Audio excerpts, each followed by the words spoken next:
Ladies and gentlemen, welcome to today's live stream. I thank everybody for tuning in. Today's agenda is we're going to be talking about my personal e-commerce failures, entrepreneurial failures. We're going to talk about the lessons I learned over the last couple of years. I've been doing e-commerce since 2018. And we're going to talk about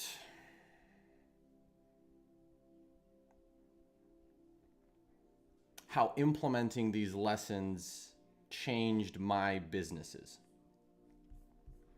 And hopefully this is then beneficial for you guys. So let's start kind of from the beginning. And I want to give you guys a little bit of a rundown.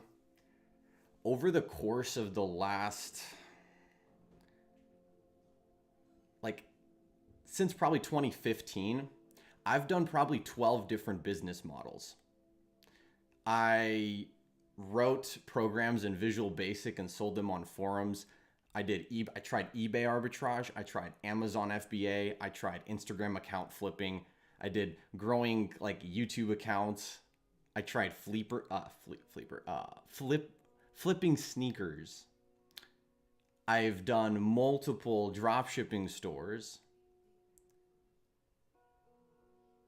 I did all of this stuff, and I can tell you that only 2 of those actually made me money. Everything else I had to try and fail and try and fail and try and fail and try 1,000 times through a bunch of different models of business until stuff started actually clicking. And I want to start this live stream by emphasizing that, because most people get into this space, the e-commerce space, and get into business in general thinking that they can make money super quickly, that within the first 1 to 2 weeks of them starting a store, that they can get a bunch of sales, and that they can, just now go and chill on a yacht in Miami and do whatever not. This shit's hard, guys, right? The journey you're on as an entrepreneur is difficult, right? That's what I want to start off by saying. So what were the ones that I had success with? They were the ones that I was the most consistent on. The ones that I spent the most time making mistakes with. When I started off, I was just going from one shiny object syndrome to another shiny object syndrome, right? Another shiny object. The grass always looked greener on the other side. And it always will, guys. There's always going to be something that seems, oh my God, I can make more money doing that. Or I can make more money selling that product, right? I flipped from eBay arbitrage, Amazon FBA, flipping Instagram accounts, blog networks, ping-ponging left and right, because I was always that can make me more money. That can make me more money. And guys, a lot of these actually cash flowed too. But what happened was it would cash flow and I would be I can make more money doing this. And I would let this one go. It would not get attention. It would not have consistency. And if you're trying to build a business, you have to have consistency.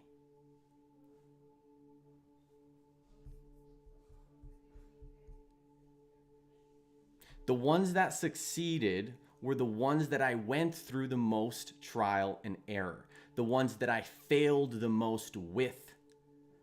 A lot of you guys know me because of puppering, but you guys don't know half of the shit I went through with this company. We've had amazing ups. We've had huge downs. I have spent hundreds of thousands of dollars on ads unprofitably. All of that to learn, to understand, well, shoot, right? I can't do things this way. I have to I have to try something new. I have to go outside of my comfort zone. The first time you're scaling on any type of paid media, on any ads, it's going to be scary because you're going to be like, well, I don't know if this is going to work. I don't know if I increase the budget, if things are going to crash. The first Black Friday where we went from spending like $3,000 the day before that to now it's like, oh, we need to like add a zero to that. That was scary, right? Like when you're making these jumps, whether it's in media buying or whether it's from your comfort zone, when you're making jumps in business, A, those are what is required to progress. B, they're scary. C, you should approach them by embracing the failure that comes with them. That's what I learned through through doing it. And hopefully that can help somebody that's listening to this. The ones that succeeded out of all these business models are the ones that had the most consistent content creation for them. Let that sink in. Not the ones that tested most of the products, not the ones that had the highest margin, but the ones that had the most consistent content created for them, which resulted in the most consistent marketing, which resulted in me learning how to market better, which taught me to output better content, which resulted in more people going to the website, which resulted in more people converting.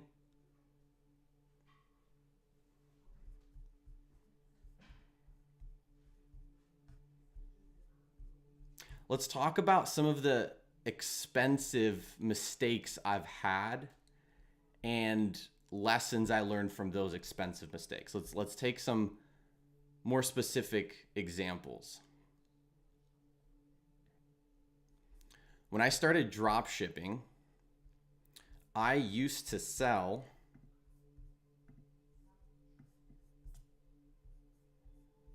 this was my first product, guys. I tried selling these bracelets, these anchor bracelets. And my first ever offer was giving away 100 free bracelets. And it was the charge at the shipping, but free product. That's what I tried to do. That was my first ever drop shipping store. And it sucked, guys. It absolutely sucked. I thought that I could create an ad like this, send it to an Instagram account, and have the Instagram account promote it and get me a bunch of sales. That didn't work. I created a super shitty piece of content, creative, that I stole from Alibaba. This image is from AliExpress or Alibaba, wherever I was getting these from. And I threw some copy that hardly makes sense, let alone explains what this is. Who knows? I don't even know what this is from looking at it. I don't know what's a bracelet. I mean, okay, says bracelets. Guys, this piece of copy sucked. My first 100 pieces of content sucked. Your guys' first 100 pieces of content might suck. But that's okay. As long as you, where are we tying this to? Embrace failure, learn from it, and apply that next time, and grow, and think as an entrepreneur. All of you guys that are watching this, the skill that you need to get super good at, I'm talking about crispy perfection, is problem solving.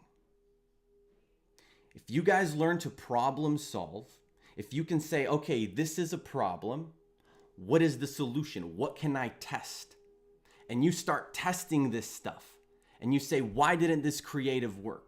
And now it's maybe because the image, maybe because the copy. And now I start testing different images, different copies. Guess what you're going to do? You're going to start finding things that do work. And then you start taking those things that do work and you start doing more of those things. That's how to succeed in the entrepreneurial space. As a person, you get, guys, the definition of entrepreneur is somebody who's going and figuring shit out. You can't have people spoon feed you. You need to be able to figure shit out. And the moment you understand that and understand that there's no easy route, you need to figure this all out, and you actually start going in the trenches and start making content and like start shooting the content yourself. Another point I want to make is I was not focusing enough on content. I missed out on literally millions of dollars in revenue from not focusing on content early enough. It's at the core of marketing. And it's something that you should literally get down and dirty with. Shoot your own content, edit your own content, breathe it. These are skills that can literally empower you as a marketer. You can go and work at any marketing agency if you can be like, hey guys, I can make good content. Where do I get money from to fund my ads? You go and you figure it out. You go and you get a job where you can create some content. You get good at creating content. You shadow people who create good content. Why do you think I go and look at competitors all the time and get inspiration from other people? You need to surround yourself with people who are doing what you are trying to learn to do, who are actually doing it, not who are saying that they're doing it, right? I pulled up some more screenshots here. I think these would be fun to show. This was a clothing brand that I tried starting. I don't know what this is. Like it looks like a cat, kind of. I don't know. I think it was like a C and an E, and I don't even remember what it was called. But I found this in my camera roll. That is a brand that didn't work. Here's an Instagram account that I grew for some time. I made some money off of it. Like I know a lot of people that have made a lot of money off of flipping Instagram accounts. I made a little bit of money off it. I sold a few accounts. I was flipping shoes for a while. I was getting like, I was doing those hype sneaker drops. I would buy the shoe and then I would sell it for a profit. And then at one point I made a company that sold proxies to people who flipped sneakers. And that was called Box Proxies. And at one point I was using Shopify to sell digital products. And that worked a little bit. So you can see all of these different business models I tried could have worked. And I think that's another great lesson. If you guys are looking at all these different models and like what can you try, what can work in the business space, building an agency of any sorts can work. E-commerce of any sorts can work. Flipping things online, arbitrage can work. As long as you have what we're talking about here, the ability to pursue it, to fail, and to learn, and to try again. Here's another clothing brand I started. This one's called Untested Strength. It's pretty, like this was at one point, I thought this was a great idea. Here's me at probably like 17 years old, that I tried modeling it myself. But again, what did I do with this project? I saw something that looked shinier and I went and did that after investing time and energy into this. And guys, what did we talk about? Every time you switch focus, every single time you switch focus, you start over. It's a different target demographic. It's a different everything. Staying and keeping that focus on one project is what has gotten me the most success. When I started taking puppering seriously, that was the first project I can confidently say that like I went all in on. Financially, everything. Look, I'll give you guys some. Let's actually take a look at 2020 puppering.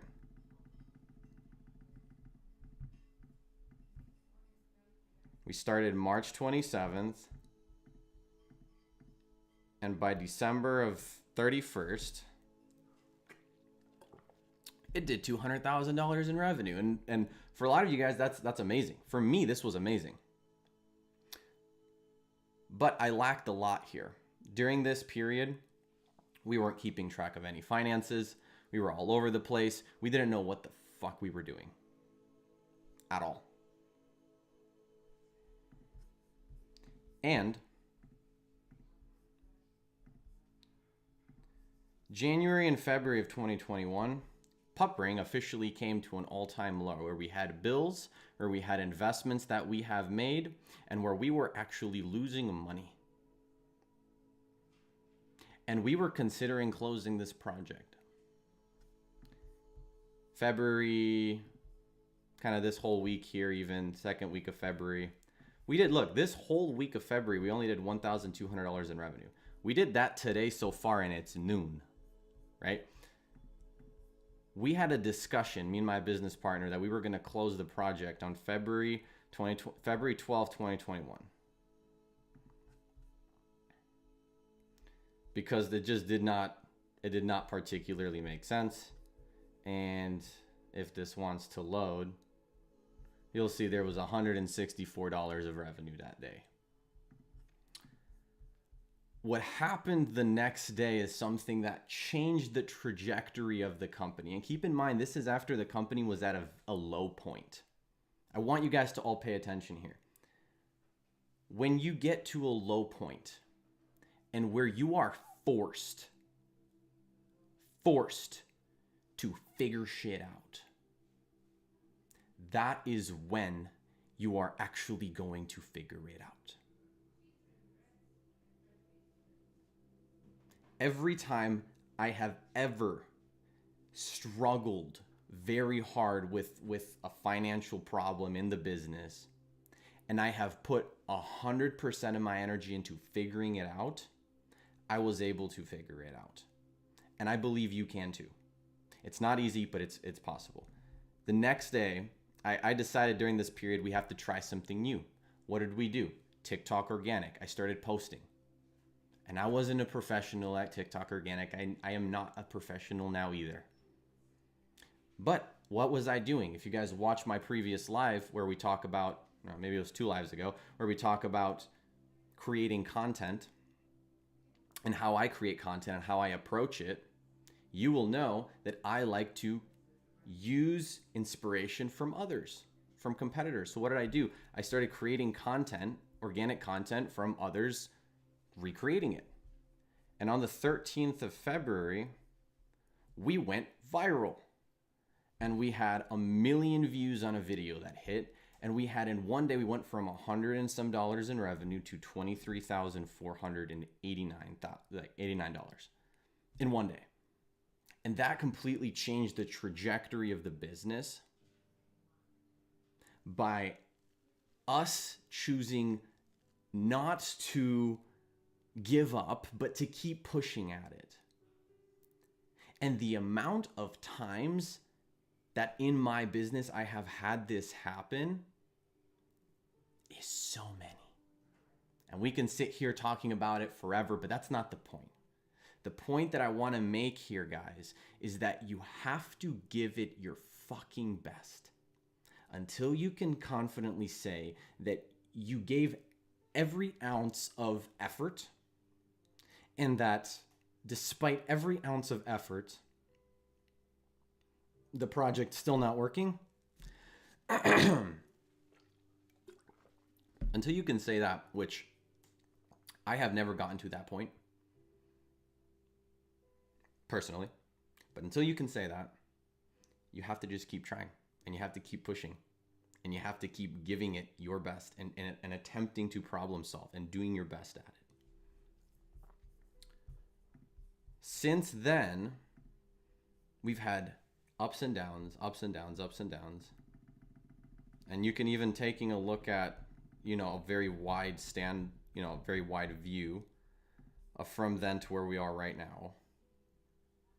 Since then, we've done $6 million in revenue.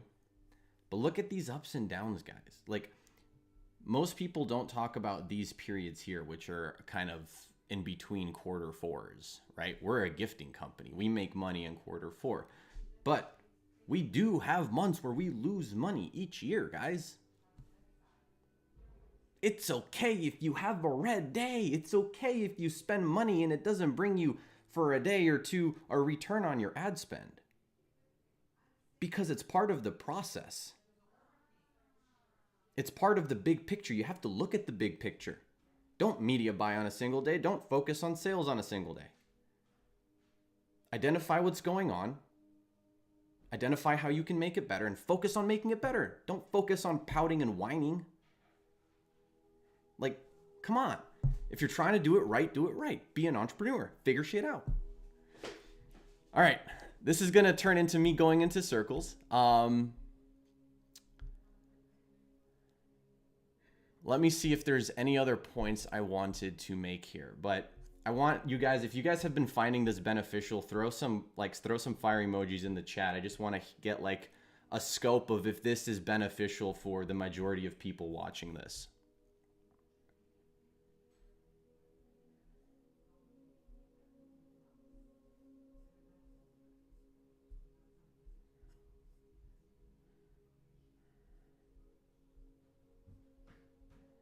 Sweet.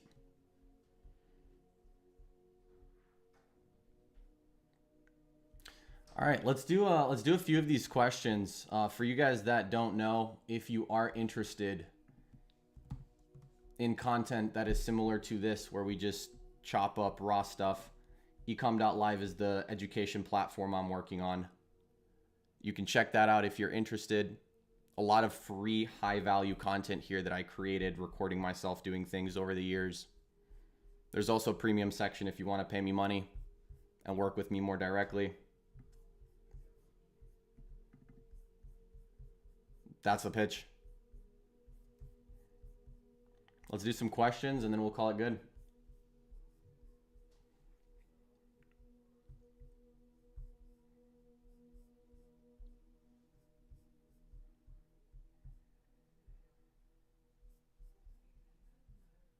I'm glad you guys are finding this beneficial.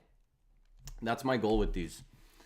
I do each week a poll on YouTube. So like if you go to the YouTube channel, each week there's a poll there. And if you guys have any topics that you want me to talk about, let me know like what topics you guys want me to talk about. Because I've been so far doing these polls and they've been super beneficial for identifying what content to do next and, you know, what most people want to actually hear. I've been hearing some people want to do or learn more about Klaviyo, middle of funnel, just reselling to people, making money from literally selling to your existing customer base, dropping products. And if that's something you guys are interested in, let me know. I can make a piece of content. We can go live and talk about that. But yeah, let's go through a few of these. How'd you get good at making creatives? Dude, what we were talking about here today, literally trial and error. You do it over and over and over again until you get until you start seeing what's working, and then you start using more of what's working in the new things you create.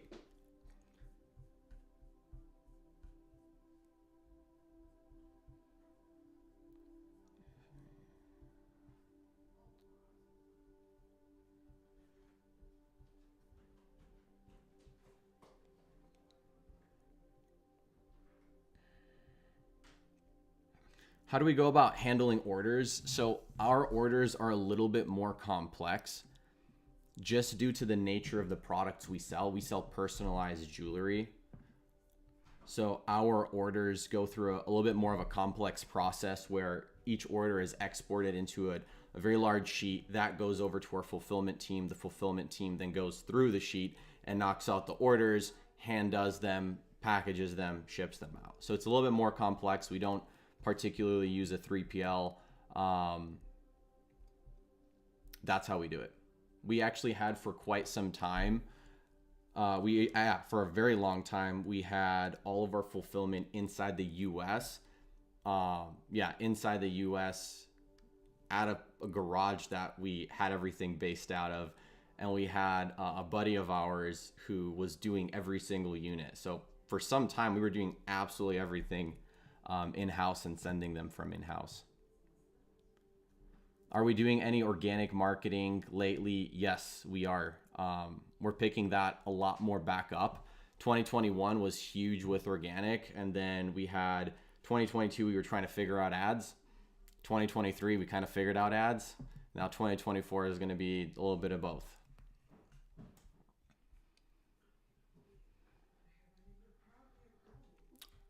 Different landing pages through different ads, 100%.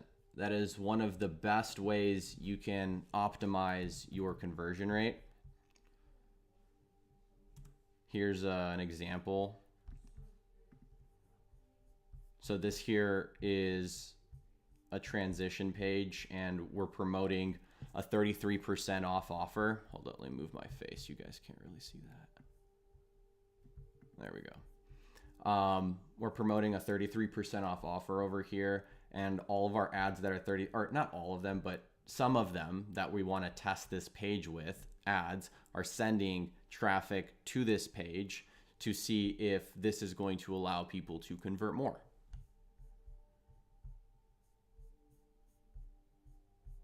So this is how, how we had it set up. You click the create yours today, and it takes you to the product page. So yes, we certainly do test this type of stuff. How long do you leave your TikTok campaigns before stopping it? That depends on the metrics, dude. If it's a really good, if it's a great campaign, I'm gonna scale it. If it's not working at all, not getting any purchases, and it's just spending money, I'm gonna kill it.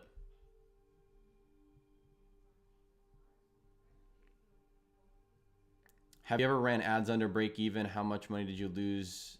Did you go into debt? 100%, dude. 100%.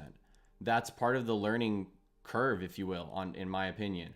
2022, 2023, we've had multiple months where it was underneath break even. Yes, we did use debt, and Q4 we paid it back off.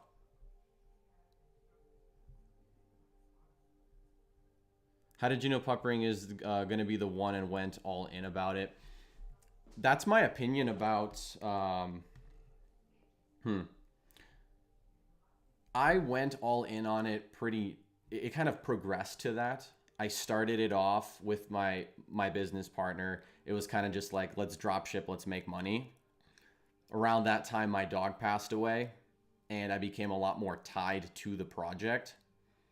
And then I became more financially tied, and then I just fell in love with the community, the customer base, and it kind of just progressed from there, if you will.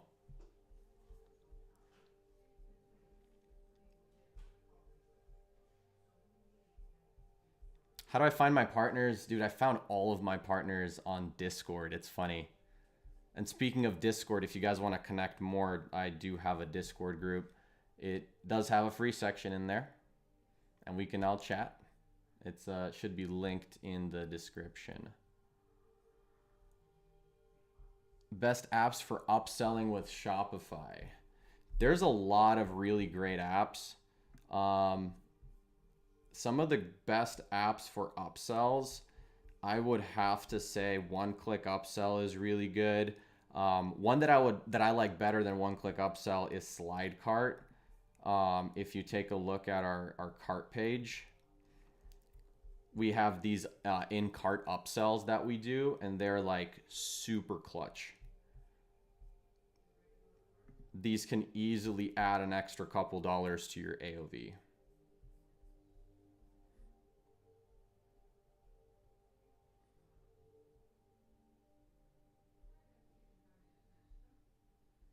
We refresh our TikTok ads. I try to at least once a week, if not more.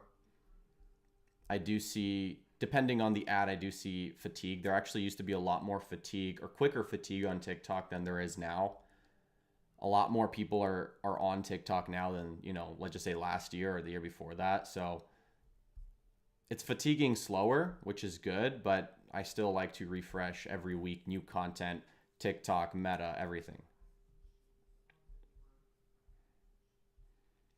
Meta ads too much expensive. How do you handle these days?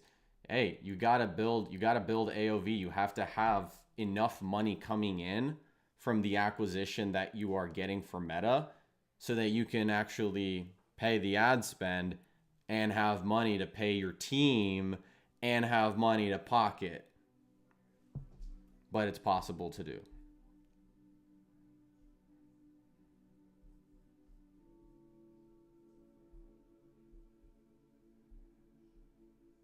Spark ads versus non-Spark ads. I've seen both work. I see a lot of people using Spark ads these days and having a lot of success with it. Is buying mentorship the best way to get started in dropshipping? Depends who your mentor is, bro. If you're buying a mentorship from somebody who's just making money off of you buying their mentorship, you're probably not going to see much success with that.